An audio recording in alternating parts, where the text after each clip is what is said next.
Hi guys, welcome back to my channel knowledge Mantra. आज हम जिस टॉपिक के बारे में डिस्कस कर रहे हैं वो है scientific management principles and techniques. ये है चैप्टर 2.2 बिजनेस स्टडीज़ का।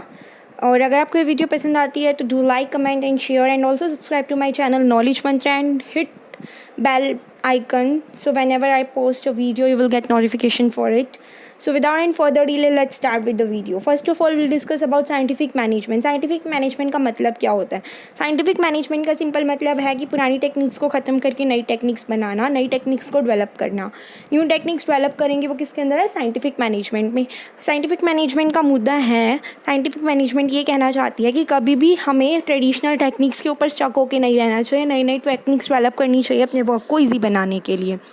और साइंटिफिक मैनेजमेंट का मतलब होता है एक बेस्ट वे निकालना किसी भी काम को करने के लिए, और वो किससे होगा? न्यू टेक्निक्स डेवलप करने से। क्लियर है? नेक्स्ट है फीचर्स। साइंटिफिक मैनेजमेंट के क्या क्या फीचर्स है? फर्स्ट है systematic approach. Scientific management systematic approach है मैनेजमेंट का। साइंटिफिक मैनेजमेंट सिर्फ एक ही बात में डील कर रही है यहाँ पे, इसका यही डीलिंग है कि हम जब भी साइंटिफिक मैनेजमेंट से कोई भी काम करते हैं तो साइंटिफिक मैनेजमेंट क्या करता है? सभी एक्टिविटीज़ को सिस्टमैटिक मैनर में कंप्लीट करवाता है। Clear? Scientific management is a systematic approach. Scientific management खुद एक सिस्टमैटिक अप्रोच है जो सभी एक्टिविटीज़ को सिस्टमैटिक मैनर में करने में हेल्प करता है। नेक्स्ट पॉइंट है require strict observance of rules. Scientific management को स्ट्रिक्ट ऑब्जर्वेंस चाहिए किसकी? रूल्स की। रूल्स की हेल्प से गलती करने के चांसेस बहुत कम हो जाते हैं, लेकिन एक एक्सेप्शन है कि हमें रूल्स को प्रॉपरली फॉलो करना है। बिना रूल्स फॉलो करें हम उससे एक्सपेक्ट नहीं कर सकते कि हमें रिज़ल्ट मिले। अगर हम रूल्स को फॉलो कर रहे हैं तो हमें रिजल्ट्स मिलेंगे। नेक्स्ट है increase efficiency of workers. Scientific management में एफिशिएंसी बढ़ाना किसकी? वर्कर्स की, मतलब उनके काम करने की कैपेसिटी बढ़ाना। साइंटिफिक मैनेजमेंट बेस्ट वे निकालती है काम करने के लिए। अगर वो बेस्ट वे से काम करेंगे तो उनकी क्या होगी? एफिशिएंसी इंक्रीज़ हो जाएगी। किसकी? वर्कर्स की। और एफिशिएंसी इंक्रीज़ करने के लिए कुछ स्टडीज़ हैं जैसे कि टाइम स्टडी, मोशन स्टडी, इनके बारे में हम आगे पढ़ेंगे। तो नेक्स्ट पॉइंट है डिस्कार्ड्स ट्रेडिशनल मैनेजमेंट। मैंने आपको पहले ही बताया है कि साइंटिफिक मैनेजमेंट का मकसद क्या होता है? पुरानी टेक्निक्स को ख़त्म करके नई टेक्निक्स को डेवलप करना। नेक्स्ट है complete mental change. Scientific management जब भी हम अप्लाई करते हैं तो ये मेंटल चेंज लेके आता है सभी में, सुपीरियर्स में भी एज वेल एज सबऑर्डिनेट्स में भी, मैनेजर्स, ओनर्स, एम्प्लॉयज, सबके ऊपर इसका चेंज दिखता है साइंटिफिक मैनेजमेंट का, और ये वर्कर्स की एफिशिएंसी को भी इंक्रीज़ करता है। नेक्स्ट पॉइंट है प्रिंसिपल साइंटिफिक मैनेजमेंट की। फर्स्ट पॉइंट है science not a rule of thumb. इस प्रिंसिपल का मतलब क्या है? Not a rule of thumb means कि एक ही चीज़ पे स्टक होकर नहीं रहना चाहिए। साइंटिफिक मैनेजमेंट क्या कहता है कि कभी भी ऑल टेक्निक्स के स्टक होकर नहीं रहना चाहिए, न्यू न्यू एक्सपेरिमेंट्स करके वर्क को इजी बनाना चाहिए। नेक्स्ट है कॉपरेशन नॉट इंडिविजुअलिज्म। ये हम पहले भी पढ़ चुके हैं। कौन सी चैप्टर में पढ़ा था मुझे कमेंट करके बताइएगा, और अगर आपने वो वीडियो नहीं देखी है तो लिंक डिस्क्रिप्शन में है, देख लीजिएगा। कॉपरेशन नॉट इंडिविजुअलिज्म का मतलब है इस प्रिंसिपल के अंदर सभी सुपीरियर्स और सबऑर्डिनेट सबका फ़र्ज़ बनता है कॉपरेशन क्रिएट करना। किसी एक के कॉपरेट करने से कभी भी कॉपरेशन क्रिएट नहीं होता। हर किसी को मेहनत करनी पड़ती है कॉपरेशन क्रिएट करने के लिए, और कॉपरेशन क्रिएट होने के बाद ऑब्जेक्टिव्स को अचीव करना ईजी हो जाता है। नेक्स्ट पॉइंट है हार्मनी नॉट डिस्कॉर्ड। इसका मतलब होता है कि मैनेजर्स और वर्कर्स के बीच में जो हार्मनी एस्टेब्लिश करनी है वो किस तरीके से की जाती है? मैनेजर्स को अपना प्रॉफिट शेयर कर लेना चाहिए मोटिवेट करने के लिए वर्कर्स को, और वर्कर्स को क्या करना चाहिए? हार्ड वर्क करना चाहिए कंपनी के लिए, और कंपनी के वेलबींग के लिए डिसीजंस लेने चाहिए। नेक्स्ट पॉइंट है development of each and every person to his great efficiency. इस प्रिंसिपल के अकॉर्डिंग एम्प्लॉयज़ की एफिशिएंसी को बढ़ाना ये कैसे है? अगर हमने सही पर्सन को सही जगह पे रखा हुआ है, सही उसको ड्यूटी असाइन की हुई है और सही वो कैपेबल है अपना काम करने के लिए, तो वो वैसे ही डेवलप्ड है ऑलरेडी। लेकिन अगर कोई एफिशिएंट नहीं है अपने वर्क को लेके, तो हमें उसको कैसे एफिशिएंट बनाना है? उनको ट्रेनिंग प्रोग्राम्स में पार्टिसिपेट करवा के उनको ट्रेनिंग प्रोग्राम्स में हिस्सा दिलवाना है, जिसकी वजह से वो क्या होंगे? अपनी स्किल्स को डेवलप कर पाएंगे। नेक्स्ट है टेक्निक्स। अभी तक हमने कर ली 4 उनकी प्रिंसिपल्स, अब हम करेंगे टेक्निक्स साइंटिफिक मैनेजमेंट की। यही इंपॉर्टेंट क्वेश्चन अराइज होता है यहीं से, टेक्निक से। तो टेक्निक है, हमने पहले की थी फ्योल की टेक्निक्स, वो किस में की थी हमने, मुझे कमेंट में बताइएगा। अब हम कर रहे हैं साइंटिफिक मैनेजमेंट की टेक्निक्स। फर्स्ट है फंक्शनल फोरमैनशिप। फंक्शनल फोरमैनशिप क्या होती है कि जब भी कोई टेक्निक होती है, ऐसी टेक्निक साइंटिफिक मैनेजमेंट की जो स्पेशलाइजेशन का फुलर यूटिलाइजेशन कराने में हेल्प करता है। स्पेशलाइजेशन क्या होता है, हमने पहले भी किया किसी चैप्टर में। स्पेशलाइजेशन का मतलब होता है अब बेनिफिट्स अवेल करना। किसी भी काम को जब हम रिपीटेडली करते हैं, बार बार करते हैं, तो उसमें परफेक्शन आ जाती है, जिसकी वजह से बेनिफिट्स ऑफ स्पेशलाइजेशन अचीव कर सकते हैं। और टेलर ने हमें डिवीज़न ऑफ वर्क सजेस्ट किया है 2 डिपार्टमेंट्स में। डिवीज़न ऑफ वर्क होना चाहिए 2 डिपार्टमेंट्स के अंदर, क्या करने के लिए, स्पेशलाइजेशन का फुलर यूटिलाइजेशन करने के लिए। कौन कौन से डिपार्टमेंट है, प्लानिंग डिपार्टमेंट है और प्रोडक्शन डिपार्टमेंट है। पहले प्लानिंग डिपार्टमेंट। प्लानिंग डिपार्टमेंट वो डिपार्टमेंट होता है जिसके अंदर प्लानिंग की जाती है, और प्लानिंग करती है एक टीम ऑफ एक्सपर्ट्स जिनको अपॉइंट किया जाता है। और प्लानिंग क्या होती है ये भी हम पीछे कर चुके हैं। प्लानिंग का मतलब होता है क्या करना है, कब करना है और कैसे करना है, वही इसके अंदर डिसाइड किया जाता है। कौन डिसाइड करता है, जो टीम अपॉइंट की गई है एक्सपर्ट्स की, वो लोग डिसाइड करते हैं। क्लियर। अब इनके क्या है, ये जो प्लानिंग डिपार्टमेंट वाले कुछ फंक्शंस परफॉर्म करते हैं, वो कौन कौन से करते हैं। फर्स्ट पॉइंट है रूट क्लर्क। ये क्लर्क क्या डिसाइड करते हैं कि काम को किस सीक्वेंस में किया जाएगा, पहले क्या करना है, उसके बाद क्या करना है और उसके बाद क्या करना है। एक लिस्ट बनाई जाएगी, एक ब्लूप्रिंट बनाया जाएगा, लाइक कि सबसे पहले रॉ मटेरियल्स परचेज करने हैं, फिर ट्रेनिंग प्रोग्राम रखना है, या जो भी करना है वो लोग रूट क्लर्क्स डिसाइड करेंगे। फिर है टाइम क्लर्क्स। टाइम क्लर्क्स इसका नियम ही बता रहा है कि टाइम क्लर्क्स क्या डिसाइड करेंगे कि किस टाइम पे शुरू होगा काम और किस टाइम पे ख़त्म होगा, मतलब टाइम से रिलेटेड जितने भी डिसीजन है वो टाइम क्लर्क लेंगे। कॉस्ट क्लर्क, फिर से अगेन नेम से पता लग रहा है कि जो कॉस्ट के बारे में देखेंगे, प्रोडक्ट कितनी कॉस्ट में बनना चाहिए, वो कौन डिसाइड करेगा, cost clerk. Instruction card clerk होते हैं, ये क्लर्क इंस्ट्रक्शन कार्ड बनाते हैं वर्कर्स के लिए, और इस कार्ड में इंफॉर्मेशन लिखते हैं, नेचर ऑफ वर्क, प्रोसीजर और मटेरियल्स क्या क्या यूज़ होगा, इन सब के बारे में कि कैसा काम है और किस तरह से किया जाएगा और क्या क्या मटेरियल इसमें यूज़ किया जाएगा। नेक्स्ट है डिसिप्लिन क्लर्क। डिसिप्लिन क्लर्क का काम होता है हर काम को डिसिप्लिन मैनर में कंप्लीट करवाना। और डिसिप्लिन का मतलब क्या होता है, जितने भी रूल्स एंड रेगुलेशंस बने हुए हैं उनको कंप्लीट करना, उनको फॉलो करना, रूल्स एंड रेगुलेशंस को। प्लानिंग डिपार्टमेंट में इतना ही है। नेक्स्ट है प्रोडक्शन डिपार्टमेंट। प्रोडक्शन डिपार्टमेंट में क्या होगा, प्रोडक्शन से रिलेटेड डिसीजंस लिए जाएंगे। जो प्रोडक्शन से रिलेटेड डिसीजंस जिस डिपार्टमेंट में लिए जाते हैं वो क्या होता है, प्रोडक्शन डिपार्टमेंट। इसमें भी एक टीम ऑफ एक्सपर्ट्स होती है जो कुछ फंक्शंस परफॉर्म करते हैं, जैसे कि gang boss, speed boss, repair boss and inspector. सबसे पहले गैंग बॉस। गैंग बॉस क्या होता है, एक काम को करने के लिए एक ग्रुप को असाइन किया जाता है कि इनको ये काम करना है ग्रुप में रिलेटेड टू प्रोडक्शन, और उस टीम का जो हेड बनाते हैं उसको कहते हैं गैंग बॉस। उसका क्या काम होता है, ये चेक करना कि सभी वर्कर्स और मशीनरी प्रॉपरली वर्क कर रहे हैं, एफिशिएंटली वर्क कर रहे हैं या नहीं कर रहे। नेक्स्ट पॉइंट है स्पीड बॉस। इसके नेम से क्या पता लगता है, स्पीड को चेक करना।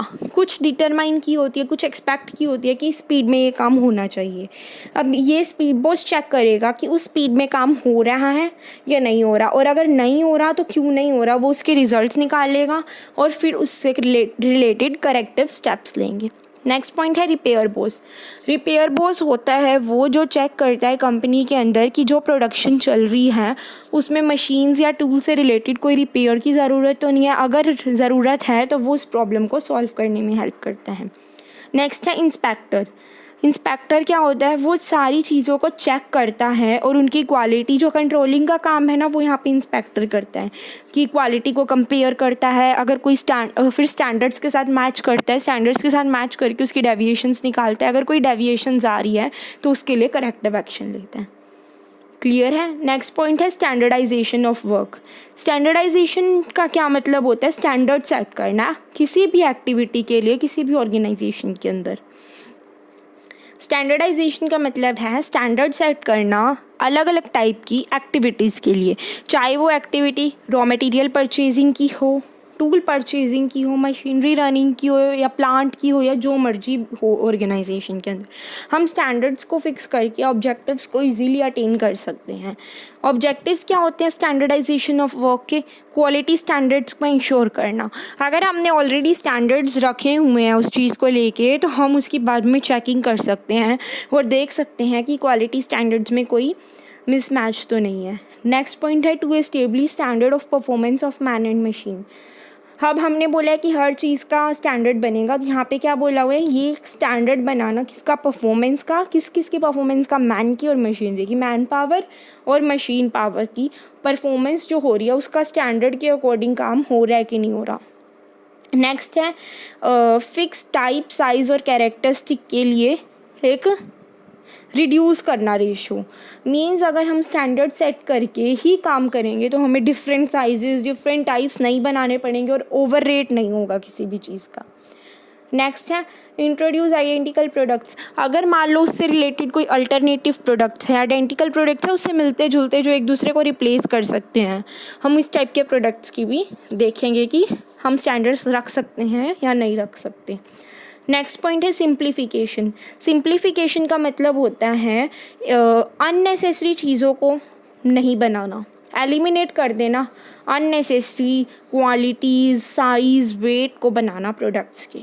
जैसे कि मान लो एग्जांपल लेते हैं एक शू कंपनी का साइज़ मान लो वो लोग बना रहे हैं 6 number, 7 number, 8 number, 9 number, 10 number, 11 number. अब इतने सारे साइज़ हैं, अगर मान लो उसके अंदर वो कुछ स्टैंडर्ड साइज़ की मोस्टली लोगों को 8 नंबर आ रहा है, 9 नंबर आ रहा है, 10 नंबर आ रहा है, तो ये 3 साइज़ बनाए इन कंपैरिजन टू 7, 8, 9, 10, 11, तो उनका कितना रिड्यूस हो जाएगा, एलिमिनेट हो जाएगा कितना सारा साइज़ और मटेरियल भी बचेगा, इससे वेस्टेज भी कम होगी। तो इनके क्या क्या ऑब्जेक्टिव्स होते हैं? इकोनॉमी मतलब पैसा बचाता है, मशीनों का खर्च कम होता है, स्टाफ को कम पेमेंट देनी पड़ती है और लेबर कॉस्ट हमारी कम आती है सिंप्लीफिकेशन की वजह से। क्लियर। नेक्स्ट पॉइंट है मेथड स्टडी।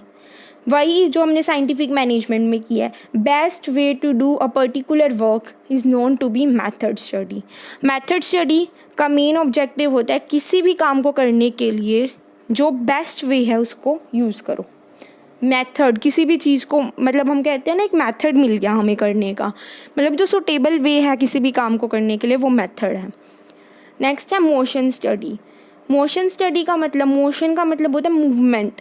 अब मान लो एक काम को करने के लिए जितने भी टाइम की ज़रूरत है वो जब स्टडी किया जाता है तो वो होता है मोशन स्टडी। जैसे कि मान लो अगर एक वर्क प्लेस है, एक फैक्ट्री है जहाँ पे काम चल रहा है, उनको काम करने के लिए चाहिए 5 दिन लेकिन वो लगा रहे हैं 8 दिन, तो कहीं ना कहीं तो मिसमैच हो रहा है। तो इसके लिए हम क्या कर सकते हैं? हम उनकी निगरानी कर सकते हैं, कैमरा लगा सकते हैं और इससे अननेसेसरी जो वेस्टेज ऑफ टाइम है वो नहीं होगा। नेक्स्ट है टाइम स्टडी। इसका मतलब होता है किसी भी काम को करने के लिए कितना टाइम चाहिए वो चेक करना। और ये हम कैसे चेक कर सकते हैं? एक काम को करने से पहले हम करके देख सकते हैं कि हमने एक स्टॉप वॉच का यूज़ किया, हमने उस काम को किया, हम देखते हैं हमें कितना टाइम लग रहा है, फिर हम देखेंगे कि वर्कर्स उस काम को करने के लिए कितना टाइम लगा रहे हैं, फिर हम उसकी डेविएशंस निकालेंगे। और ऑब्जेक्टिव्स क्या होते हैं टाइम स्टडी के? लेबर कॉस्ट की फिगर निकालना कि एक्चुअली कितना काम कर रही है लेबर। मान लो वो 10 घंटे काम करने का दिखा रहे हैं लेकिन काम 8 ही घंटे हो रहा है, तो 8 घंटे के हिसाब से उनको पेमेंट की जाएगी। रिक्वायर्ड वर्कर्स की देखना, मान लो 8 में से 2 वर्कर्स तो फ्री बैठे रहते हैं और बाकियों को भी काम नहीं करने देते, तो हम उन 2 वर्कर्स को एलिमिनेट कर सकते हैं टाइम स्टडी की वजह से। नेक्स्ट है सुटेबल इंसेंटिव प्लान, कि हमें किस टाइप का प्लान लागू करना है, ये भी हम टाइम स्टडी के अकॉर्डिंग चेक कर सकते हैं। टाइम स्टडी की वजह से चेक कर सकते हैं कि हमें कितना काम करना है और किस हिसाब से करना है और क्या प्लान्स हमें आगे लेके आने हैं उसके लिए। नेक्स्ट पॉइंट है फैटिग स्टडी।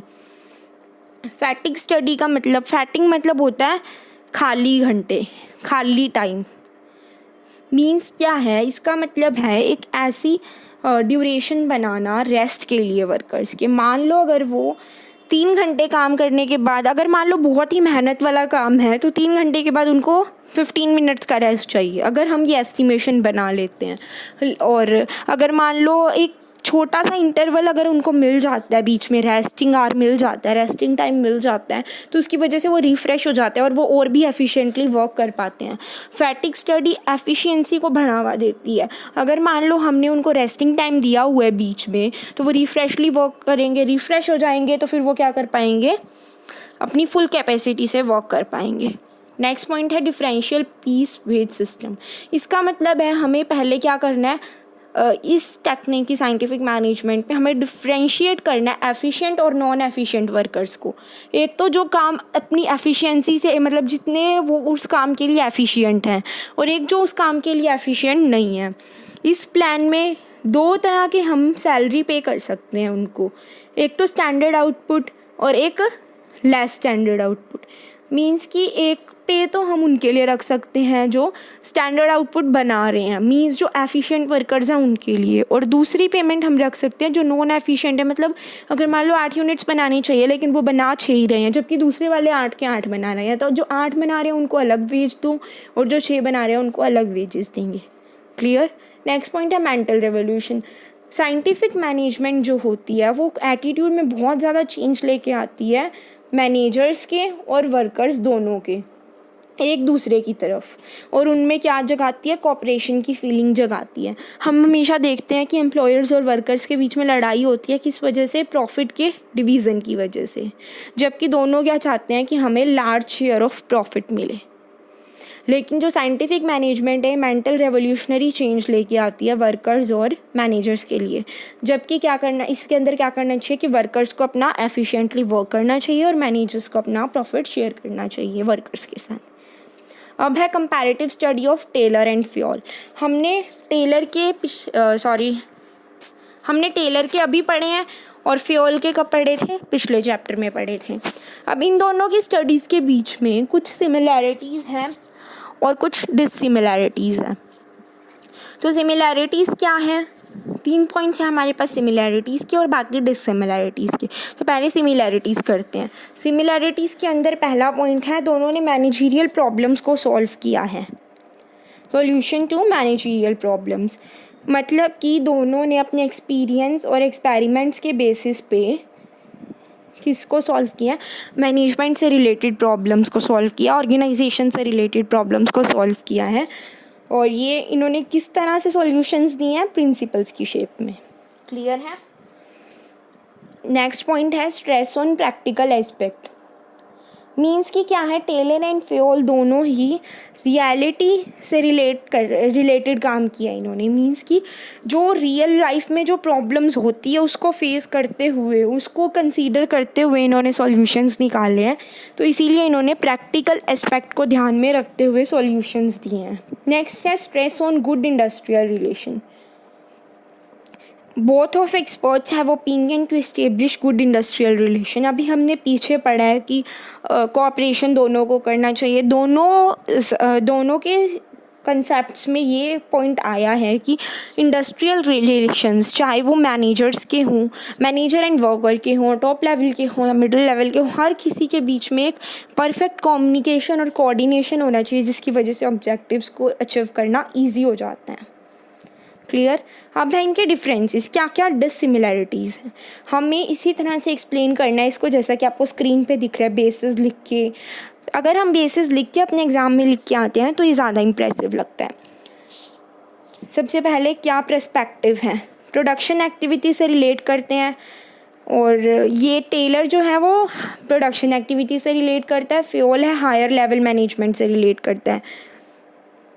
मीन्स कि टेलर ने जो दिया वो प्रोडक्शन से रिलेटेड प्रिंसिपल्स दिए हैं कि प्रोडक्शन के अंदर ये चेंजेस करने चाहिए, जबकि फ्योल ने हायर लेवल मैनेजमेंट से रिलेटेड प्रिंसिपल्स दिए हैं। यूनिटी ऑफ कमांड टेलर में क्यों वायलेट हो रहा है, क्योंकि फंक्शनल फोरमैनशिप, जैसा कि अभी हमने किया था पीछे, फंक्शनल फोरमैनशिप के अंदर क्या हो रहा है, जो प्लानिंग डिपार्टमेंट है और प्रोडक्शन डिपार्टमेंट है, दोनों किसको ऑर्डर दे रहे हैं, वर्कर्स को, जिसकी वजह से यूनिटी ऑफ कमांड क्या हो जाता है, वायलेट हो जाता है। और यूनिटी ऑफ कमांड का मतलब अगर आपको नहीं पता, आपने नहीं देखा अभी तक, तो लिंक डिस्क्रिप्शन में देख लेना। और फेओल ने यूनिटी ऑफ कमांड को स्ट्रिक्टली अप्लाई किया था। यूनिटी ऑफ कमांड वहाँ पे हमने प्रिंसिपल किया था कि यूनिटी ऑफ कमांड होना चाहिए, एक ही पर्सन से ऑर्डर मिलना चाहिए। एप्लीकेबिलिटी, टेलर के प्रिंसिपल स्पेशल केसेस में अप्लाई होते हैं और फेओल के तो हमने कैरेक्टर्स में ही किया था कि क्या होते हैं, अप्लाई हो जाते हैं हर जगह, यूनिवर्सली एप्लीकेबल है। नेक्स्ट पॉइंट है basis of formation. Scientific management है टेलर की और फेओल की क्या है, पर्सनल एक्सपीरियंसेस हैं। टेलर ने क्या दिया है, साइंटिफिक मैनेजमेंट दिया ऑब्जर्वेशंस के बेसिस पे, और फेओल ने क्या दिया है, पर्सनल एक्सपीरियंसेस किसकी फॉर्म में, यूनिवर्सल ट्रुथ की फॉर्म में। अब वो यूनिवर्सली अप्लाई होते हैं, वो यूनिवर्सली अप्लाई नहीं होते। फोकस, टेलर ने प्रोडक्शन से रिलेटेड एक्टिविटीज़ के लिए प्रिंसिपल दिए हैं, तो ये क्या करेगी, प्रोडक्टिविटी बढ़ाने में हेल्प करेगी सिंप्लीफिकेशन स्टैंडर्डाइजेशन की हेल्प से। और जबकि फेओल के प्रिंसिपल्स एडमिनिस्ट्रेशन को हेल्प करेंगे, एडमिनिस्ट्रेशन के लिए हेल्पफुल हैं डिफरेंट प्रिंसिपल्स जो फेओल ने दिए हैं। टेलर के पर्सनालिटी प्रिंसिपल्स की क्या है, साइंटिफिक है, फेओल की प्रोफेशनल है। वो प्रोफेशनली बता रहे हैं और वो साइंटिफिक मैनेजमेंट से रिलेटेड बता रहे हैं। नेक्स्ट पॉइंट है एक्सप्रेशन। अब ये पॉइंट्स ऑलमोस्ट सेम से हैं लास्ट वाले। अब इसका एक्सप्रेशन क्या आता है, ये इन्होंने टेलर ने कौन सी मैनेजमेंट से रिलेट किया, साइंटिफिक मैनेजमेंट से, और फेओल ने कौन सी की, एडमिनिस्ट्रेशन मतलब बिजनेस से रिलेटेड की हैं। क्लियर है? आई होप आपको ये चैप्टर समझ में आ गया होगा। इसी के साथ आपका ये चैप्टर कंप्लीट होता है। चैप्टर 2 में 2 ही पार्ट्स थे। फर्स्ट पार्ट का लिंक डिस्क्रिप्शन में, अगर नहीं देखा है तो देख लीजिए। सेकंड पार्ट आई होप आपको समझ में आ गया होगा। अगर समझ आ गया please like share and subscribe to my channel. Thank you so much.